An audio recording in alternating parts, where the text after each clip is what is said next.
আসসালামু আলাইকুম রহমতুল্লাহ। সম্মানিত দর্শক, আমার এই কালার বার্ড মুরগির বয়স আজ 34 দিন। আলহামদুলিল্লাহ, মুরগি কয়টা এখন পরিপূর্ণ সুস্থ।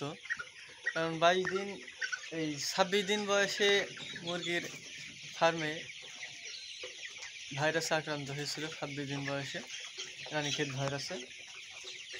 আলহামদুলিল্লাহ, আল্লাহ পাকের রহমতে 400 পিসের উপর দিয়ে গিয়েছে। কারণ রানীক্ষেত ভাইরাস লাগলে দেখেন অধিকাংশ সময় ঘর ধরে সব মারা যায়, মানে বাঁচে না, মুরগি প্রায় সবই মারা যায়। কিন্তু আলহামদুলিল্লাহ, আমি এই মুরগিকে 4টি লাইভ ভ্যাকসিনের পাশাপাশি একটি কিল ভ্যাকসিন দিয়েছিলাম। কিল ভ্যাকসিন অনেকে দেয় না, আমিও আগে দিতে চাইতাম না, কিন্তু আলহামদুলিল্লাহ কিল ভ্যাকসিনের উপকারিতা এবার পেলাম। কিল ভ্যাকসিন দিলে আপনার মুরগির যে একটা ওষুধ খাওয়ানোর টাইম পাবেন, আপনি ওষুধ খাওয়ানোর একটা সময় পাবেন, যে হঠাৎ একবারে ভাইরাস লেগে যে মারা যাবে সব এমন হবে না।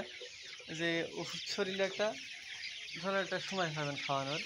যে আমার এই মুরগি প্রথমে 2 দিনে 200 পিস মারা গিয়েছিল। প্রথমে গাম্বুরার ডোজ করছিলাম, ইরাইথোমাইসিন আর সিপ্রোফ্লক্সিন 200 দিয়ে। তারপরে 2 দিন পরে আমি মুরগিকে ওষুধ খাওয়াইছি, আর একটি ওষুধ আগে ভিডিও দিয়ে আছে আমার যে ওষুধটি খাওয়াইছিলাম। আলহামদুলিল্লাহ, মুরগি কয়টি মাত্র তারপর আর 200 পিস মারা গিয়েছে আর 3 দিনে, মানে 4 দিন পরে মুরগি মারা ইনশাল্লাহ আলহামদুলিল্লাহ বন্ধ হয়ে গেছে। এই কিল ভ্যাকসিনের উপকারিতাই, কিল ভ্যাকসিন দিলে মুরগির একটা ওষুধ খাওয়ানোর সময় পাওয়া যাবে, আর ভাইরাসে আক্রান্ত হলেও আপনার সব মুরগি মারা যাবে না ইনশাল্লাহ।